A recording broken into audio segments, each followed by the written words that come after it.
Welcome once again to the DRH show. Today I'm joined by the Technical Director of Brixton, Krav Maga, Simon Pither. Thanks for joining me.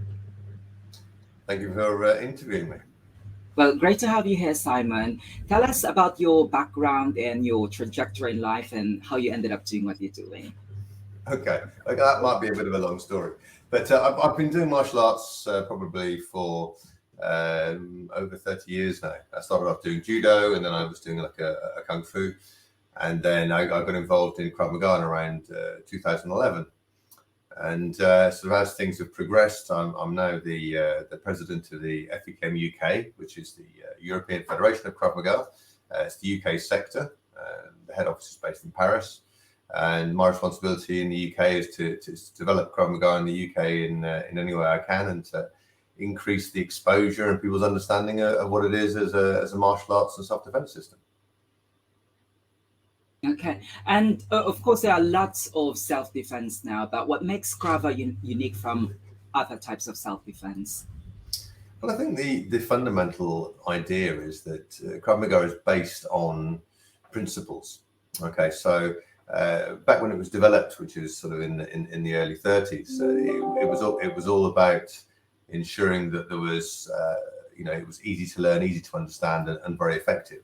There was a guy called Emil Lichtenfeld, and he was a Jew, and at the time there was a lot about anti-Semitism in the area that he was living, and so he was a gymnast, a wrestler, and a boxer, and what his idea was to be able to promote a level of self-defense for everyone as quick as possible. And so rather than having to learn a whole sort of suite and various techniques and that sort of thing, it was self-defense based on principles. And so that's very much like, if this happens, what do you do? Okay. And if you say, right, okay, I've got these principles to follow, and if you follow the principles, you can apply them to any self-defense situation, as opposed to having to have a set of techniques that is relevant for individual scenarios.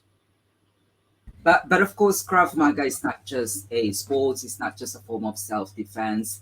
I understand that there's also a range of mental health and well-being benefits that people can learn from doing Krav Maga. So Simon, could you outline some of this?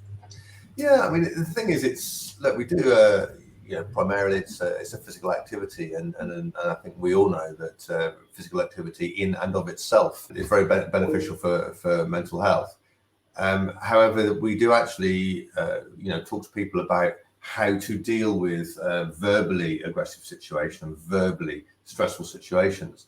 I think, and those are the side of things where, quite often in martial arts, you have, people do physical activity, and that's good for their mental health, but that's really just what they do. And we talk quite a lot about, how to deal with what happens before the physical self-defense has to be, involved with. It's about, even just, bumping into somebody who reacts in an aggressive fashion, not feeling that you have to also act in an aggressive fashion to match and escalate those things, but to be able to have the self-confidence and experience to be able to sort of, keep your distance and calm the situation down. So there's lots of different areas in which we help people, both inside their heads as well as outside their heads. Yeah, you mentioned something about calming down any form of aggression, and I suppose there's also a range of values, shall we say, that people learn from taking Krav Maga lessons. So aside from you already mentioned something about self-confidence. What else can we learn from doing Krav Maga?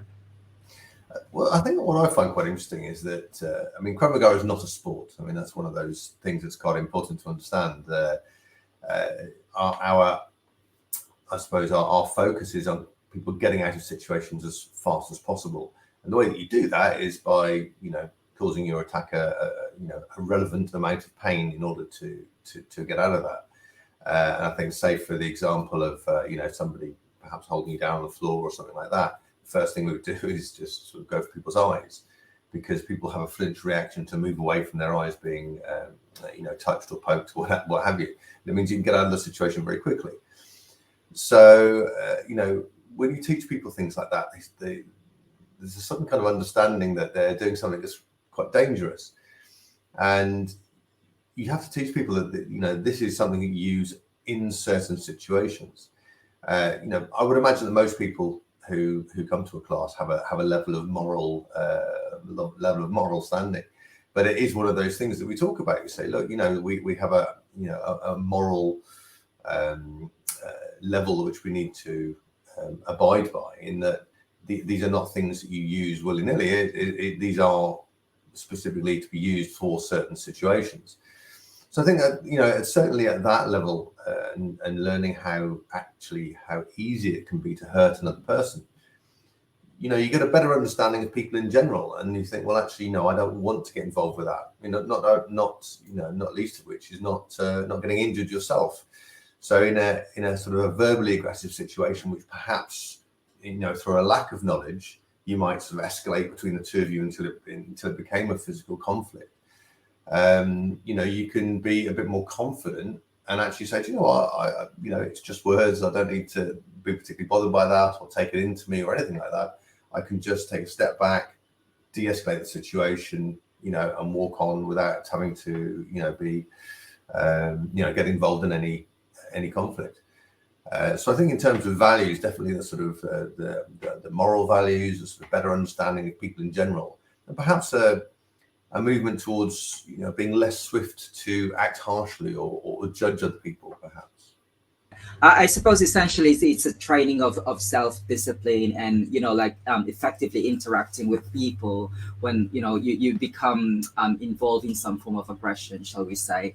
But Sam, thanks for clarifying to me that it's actually not a sports, not a type of sport. But my understanding is that this is a way of coaching people, I suppose. So what is it that most attracted you to the idea of coaching people? Well, I've been a martial arts and self-defense instructor since 1994, and I started it then because it was you know, it was exciting. You know, it's another level. You know, you've learned a whole lot of skills, and then you're passing them on to other people. You know, I then got involved with my instructor at the time, and we took elements of the martial art that we were doing, and we turned it into self-defense systems, which we said, okay, look, you know, we'll just take the useful bits out that we can teach people quickly, and turn that into a self-defense system. And it was that sort of aspect of, I suppose, being able to give somebody something quickly that was very, very useful, and for them to get something out of it, you know, was very, very interesting for me. But what was, I suppose, in some ways, is that it was great, which was we did all that work, and then, you know, 10 or 12 years later, I actually started doing a martial art, and that's entirely what it's based on, is simple, effective ways of teaching people that they can absorb and retain quickly that are effective for them.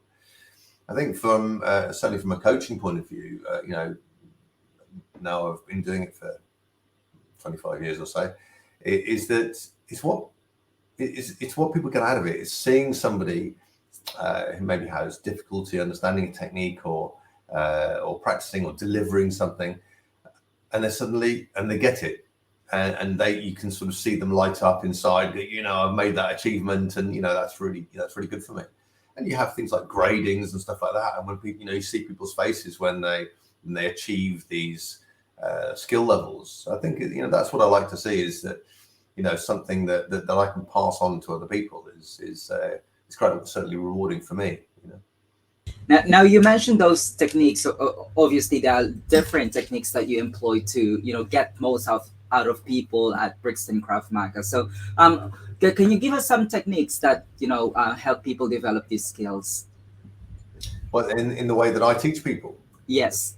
Right. Yeah. I mean, I have you know, I think it's very important to give of yourself. I mean, when I'm teaching other instructors, for me, it's very, you know, when I'm running a class, regardless of, you know, whatever physical activity I do, I should feel sort of like mentally tired, because I should be sort of really, you know, promoting a level of energy in a class to get other people enthused and excited.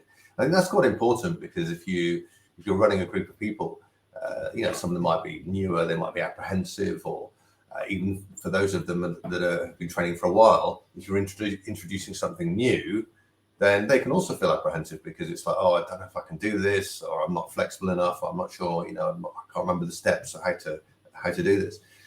And so you need to project confidence and project your confidence in them, in them as well. So, you know, I know you can do this. Let me know. We've done this kind of thing before. We can work through that. So, you know, you're giving of yourself in terms of the energy that you give the class to you know, to keep the enthusiasm up, but also a level of seriousness sometimes balanced with a level of humor. And I think, you know, if you can do that, then you can generate a really good environment that people can learn in.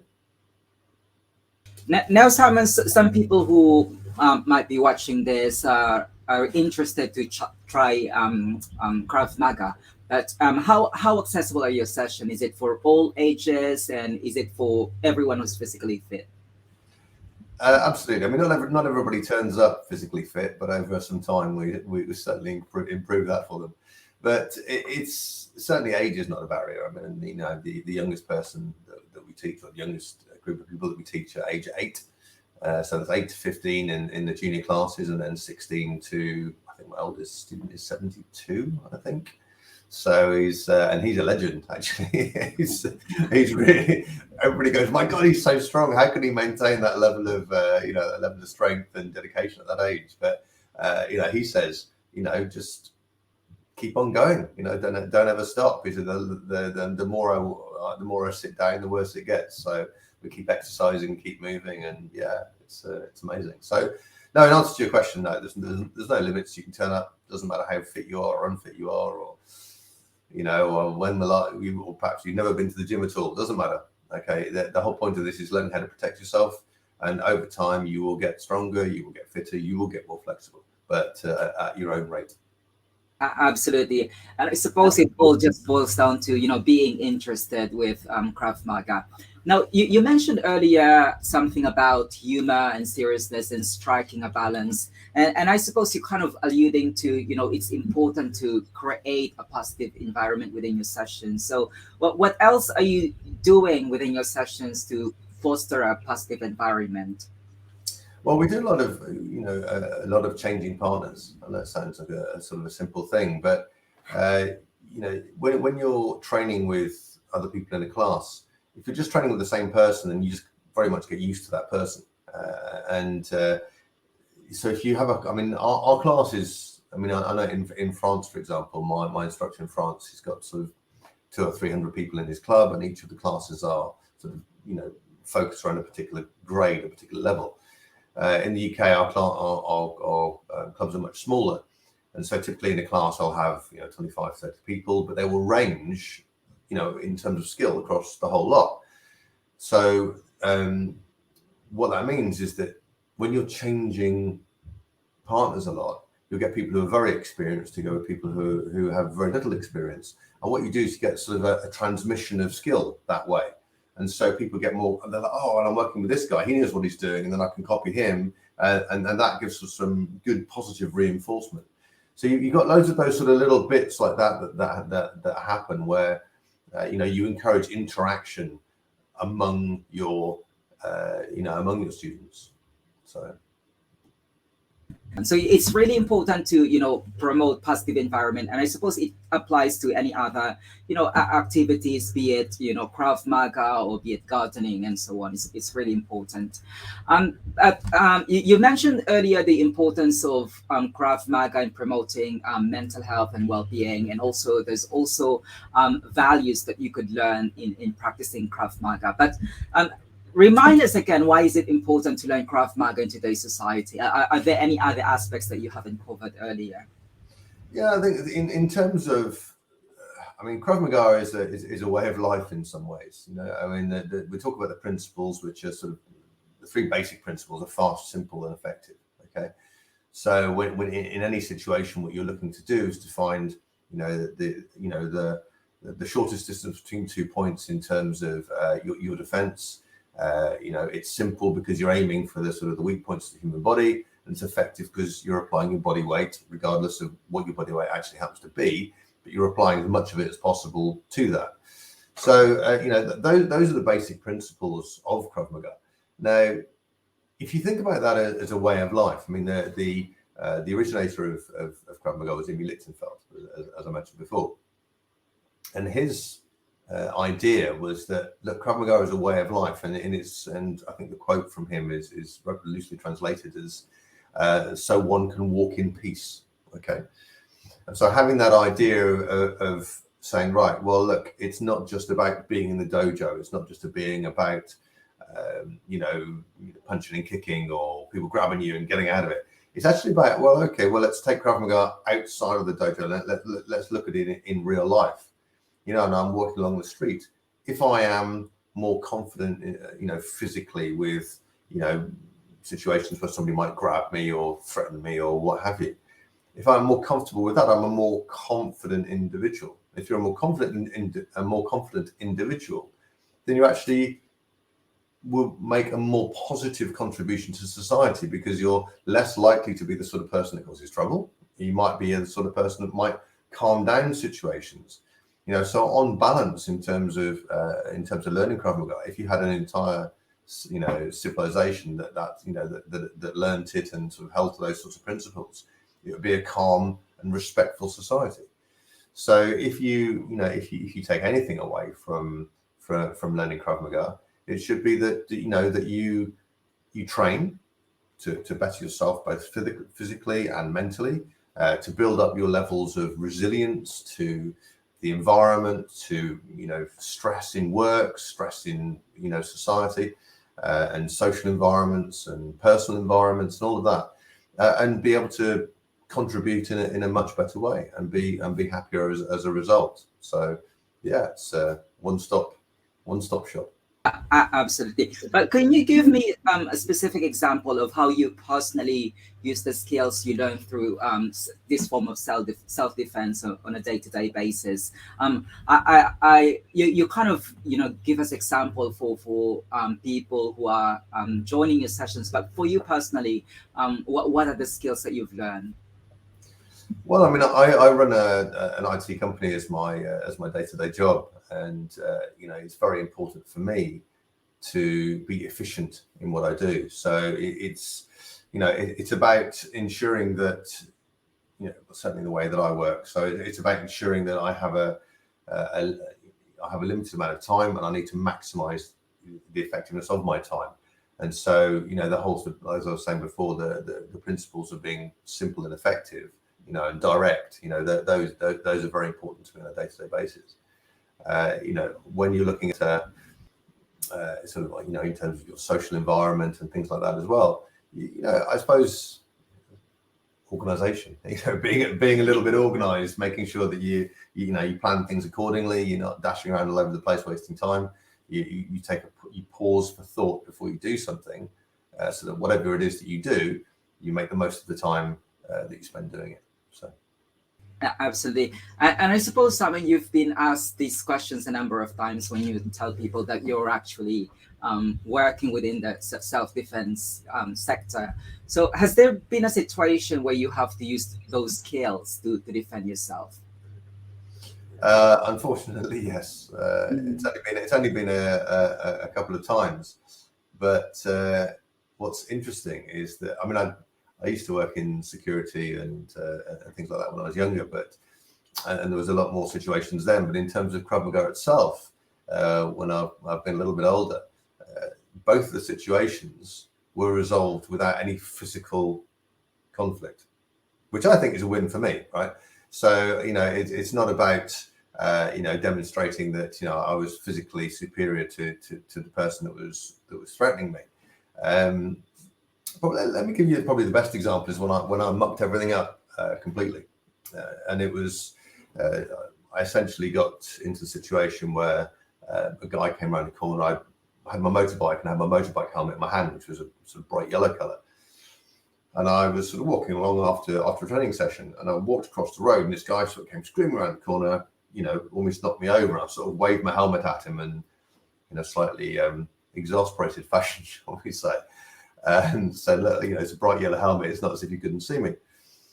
And then walked off. And I heard the door slam behind me, and he rushed out and came down after me and started shouting and swearing and carrying on.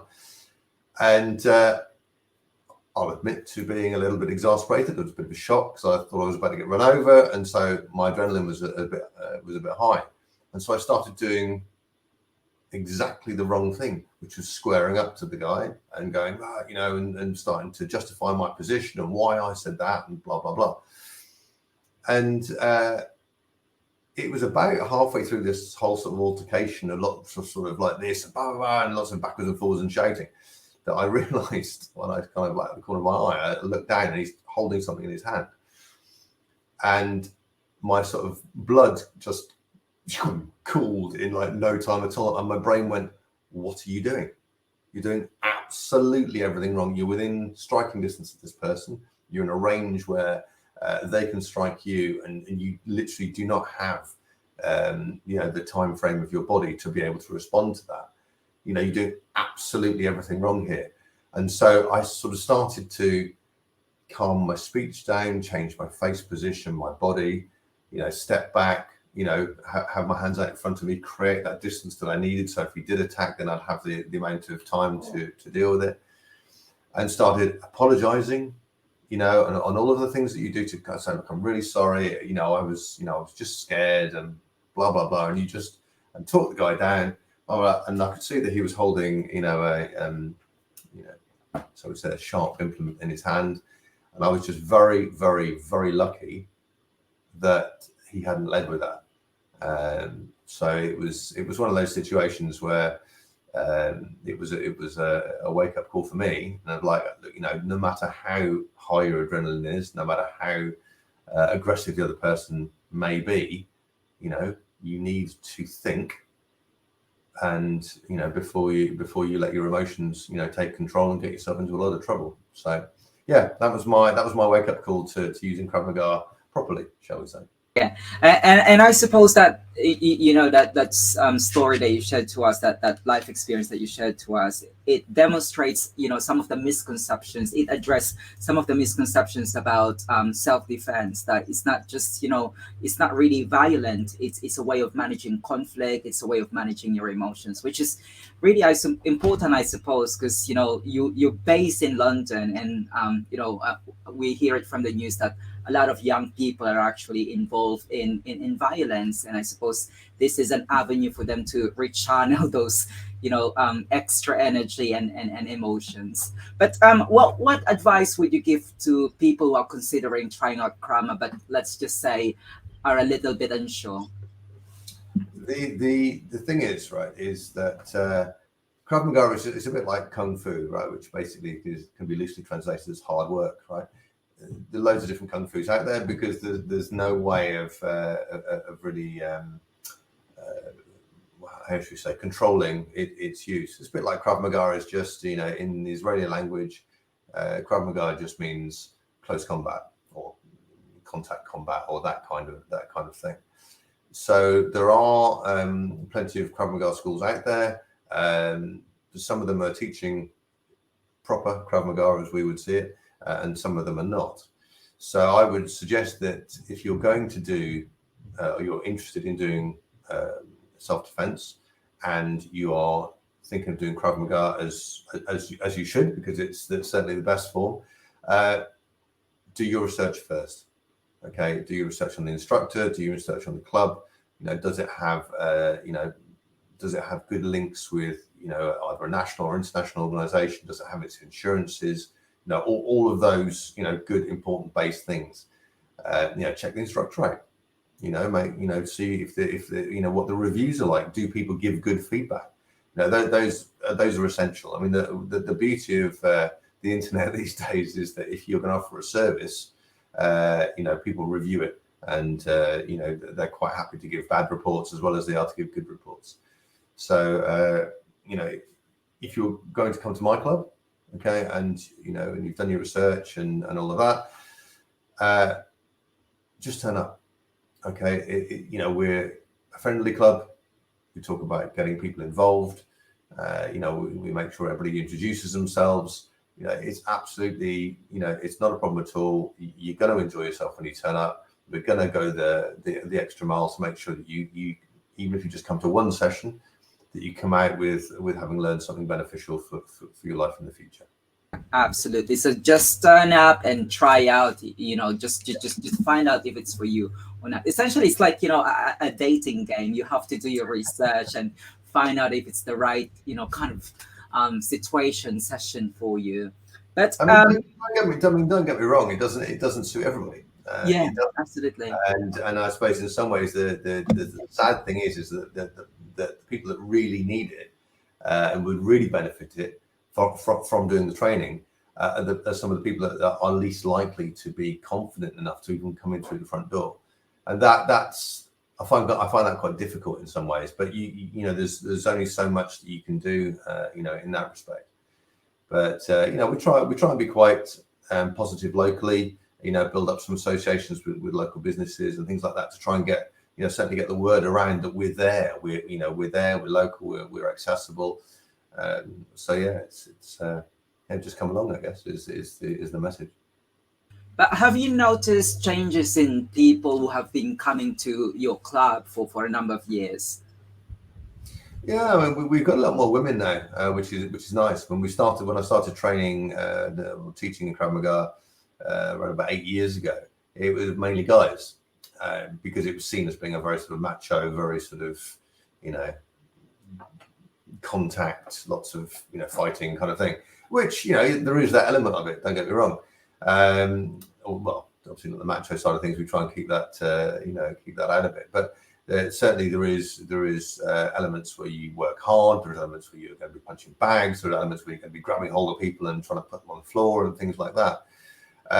But we've worked quite hard over the last 4 or 5 years to promote to women as well, because it's important that everybody gets to learn these types of techniques and these sort of principles and all of that. And so now I think we're nearly about 40%. Female, which I think is good. It's definitely getting to where it needs to be. I suppose that's a common stereotype with this self-defense activities, that it's it attracts a certain group of people and a certain demographic such as men. But it's good to hear that there's actually a balance between these gender. But is there a way for people to try a taster session to see if they want to continue learning? Yeah, absolutely. I mean, we run intro classes every couple of weeks.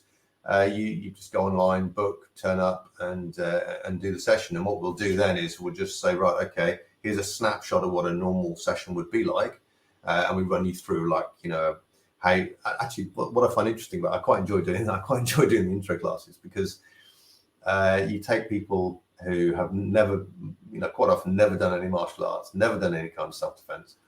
And you say, right, okay, so and the first thing I teach them, this is probably, going to ruin it for many people, but the first thing I teach them is how to kick someone in the groin, right? And I absolutely love that part of it because people go, we're going to do what? You go, we're going to kick somebody in the groin. Here, you can put these groin guards on, and I'll show you how to do it. And this is what we're going to do. And you get people, but I don't want to. It's really weird. I go, yeah, but look, think about it. You've been told since you were young, right, that it hurts to do that and you should never do it and all of this sort of thing. I said, but if you do that and you do it hard and you do it, with your body weight behind it, I said, that's gonna solve most of your problems in one go. And so what's great is that it actually takes probably 20 minutes before people start being less concerned about it and they're having a laugh while they're doing it and things like that. And so you're starting to integrate that kind of, or sort of perhaps not integrate, but sort of break down some of those social barriers to between people. When they're kicking each other in the groin, all of a sudden it's like, oh, okay, well, we're going to have to be friends now because how much worse could it be, So I like that, and it's we normally extend those on to.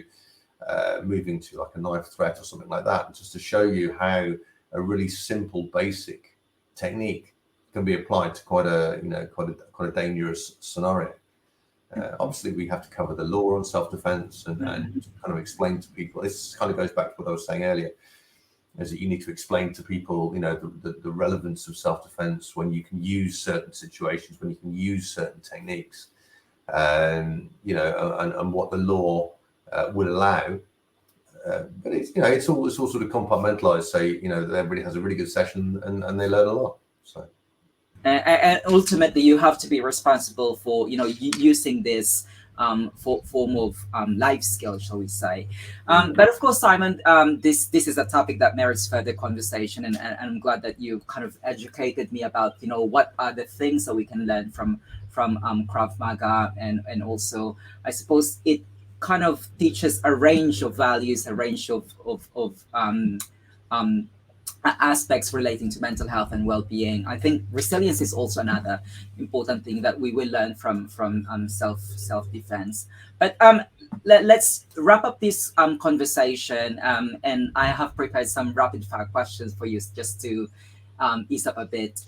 So my first question for you, rapid-fire question, Simon, is what's your favorite word in another language? My favorite word in it's a merde. Which is it's French for shit. I just think it's a really good. It's just the way that you can. It's a really sort of you know, it's a really expressive word. I love it. Yeah, I actually the first thing that I try to learn when I learn another language is swearing, and I think of course, who doesn't? It's quite important when you go on holiday. That we encounter a lot of situations, so we have to swear. But describe your style in one word. Describe my style. My style, or my dressing style, or my martial arts style? Your martial arts style, your approach in life. What's your style like? Solid. Solid. And what were you afraid of as a child? Spiders. Spiders. And Simon, finally, the floor is all yours. Tell us what else is in the pipeline, and if people wanted to reach out to you, what platforms can they get in touch with you at? Okay, so we've just finished our UK summer course, and as a result of doing that, we actually did a show reel and some really good technical demonstrations. So I'm really looking forward to that coming out. It'll be coming out on Facebook and Instagram, and we're going to run a little bit of a session on YouTube as well and show some demonstrations. If people want to get in touch and they want to do some training and they want to learn about self-defense and Krav Maga, even if they don't live near a club, okay, we do have a full online video training system. So if they'd like to go and have a look at that, that will give them a starting point, and then then we can make arrangements for them to come and visit us and do stuff in person. So there's lots and lots of avenues to come and come and see who we are, where we are, and what we're doing, and start to experience the excellence that is Krav Maga. Absolutely. And I'll drop all the link onto your socials and also to your website, so anyone can get in touch with you. Like what you said, you know, you have to do your research just to find out if it's the right, club for you. Well, I'm Simon Pither, Technical Director of Brixton Krav Maga. Thank you for joining me today. It's a pleasure talking to you, and I look forward to hearing more about your work. Thank you very much indeed, Dennis. Great pleasure to speak to you.